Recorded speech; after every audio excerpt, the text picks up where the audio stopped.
Welcome to the Haventree Bank Broker Portal, designed to help you stay connected to the information you need to help your clients. In this video, we're going to give you a tour of the broker portal. As a broker, you'll receive a welcome email with a link to complete your registration to the portal. Follow the screen prompts to create your password and activate your account. Once you log in, you'll be welcomed to the broker portal homepage. Right below your name, you'll find the loans that need your attention.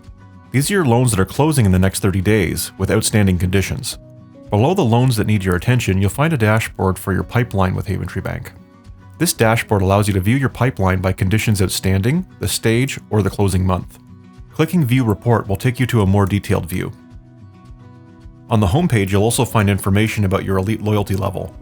Keep track of how many points you need to unlock the next level, view your current point balance, and easily redeem your points through elitebroker.ca.